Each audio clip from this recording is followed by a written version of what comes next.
up, poker players? Hope you guys are out there crushing it on the tables. In today's video, we are going to be looking at this 5,500 plus hand session where we lost over $700 at a more than 10 big blind per 100 rate. That is pretty terrible, but maybe we can learn from this session and improve our game. Let's jump right into the hands and see if we can't find some leaks or mistakes within our game.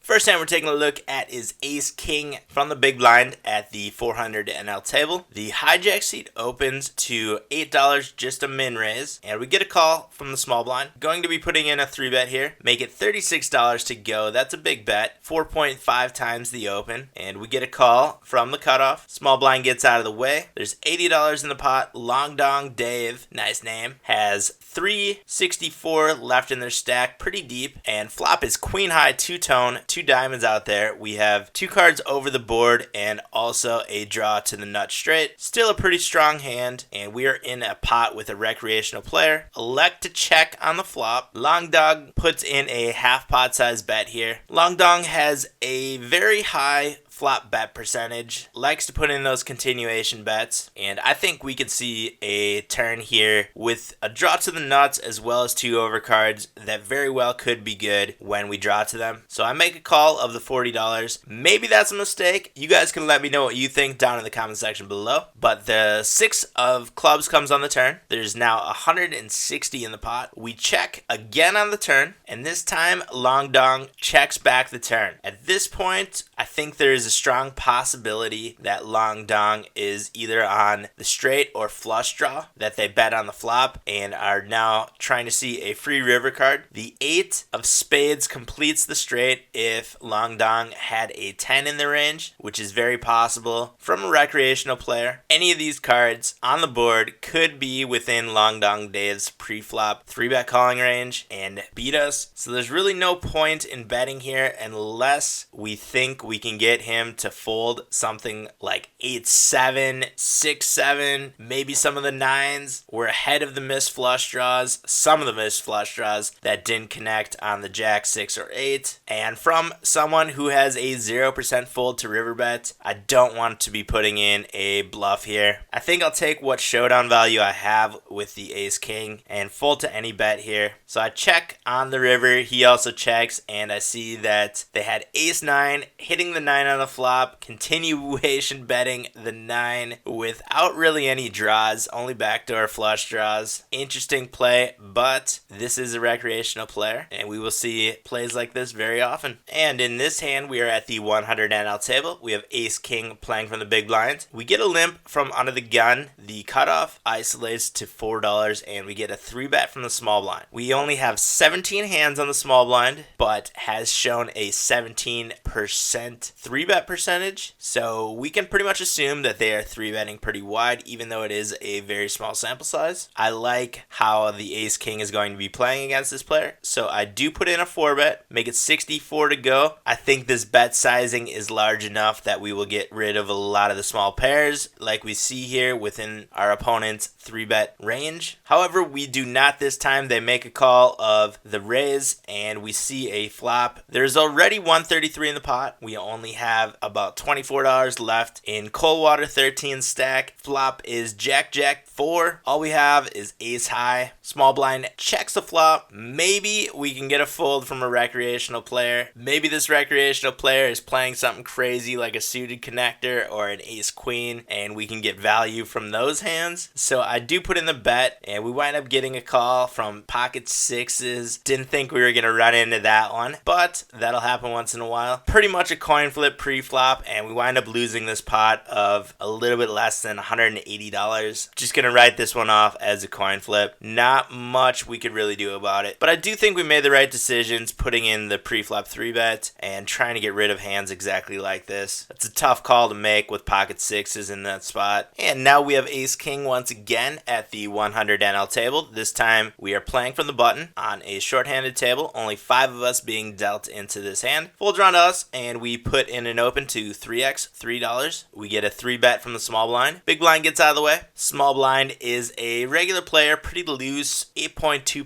3-bet percentage. That is pretty wide. Great spot to be putting in a 4-bet. Make it 24 to go, and they jam all in. We get a 5-bet jam against us. It is $76 for us to make a call here into a pot of 125, getting 1.64 to 1 on our money against a player who has a pretty wide range in the spot. I think this is a pretty easy call, especially being in a shorthanded situation. I do make the call, and it is a classic coin flip. Queens against ace king. Flop is jack high two-tone, 2 hearts out there. We need an ace or a king or running straight cards. We hit a king on the turn, just have to avoid a queen on the river. We do, and we take down this $200 plus pot. And now we have pocket kings at the 100 NL table. Under the gun, we open to $3. We get a call from under the gun plus 2. Middle position also makes a call, and the button puts in a large 3-bet. Vegetables aren't yummy. We've seen that name before. We know how they play. They're solid. So I elect to just make a call here. Hopefully we can get in some of the weaker players behind us, and we don't fold out a lot of the hands that vegetables aren't yummy would be 3-betting in this spot that we are way ahead of. But we wind up getting 2 folds. We are going heads up into the flop. $37.50 in the pot, 85 left in the effective stack of vegetables, and the flop is pretty good for us. We have a draw to the king high flush as well as the kings over the board. I just check on the flop, trying to induce some continuation bet bluffs from vegetables, and they bet 1781. There are not many suited connector type hands left within vegetables range that hit this flop, but I could definitely see a lot of the pairs like jacks, queens, maybe even 10s with a heart making this play, and vegetables is already committed to this pot, and I think that we could try to get them to chase a draw or think that they're good with the pair over the board here, not knowing that they had the ace of hearts or the pocket aces in their hand. The only hand that we are really truly afraid of right here would be the pocket aces with the ace of hearts. Ace king with the ace of hearts is possible within this player's range. We have the king of hearts, knowing that they don't really ever have the flush right here, because we do have the king ace king that would be 3-betting in this spot. Didn't get there yet. Maybe there would be an ace queen of hearts, but that is really about it. So I jam the rest of our chips in, hopefully getting them to chase, thinking that we are ahead. Little did I know that they had pocket aces with the ace of hearts. That one is pretty much a cooler. Not really much we can do about it. We have to hit a king on the turn or the river here to win this hand. The heart on the turn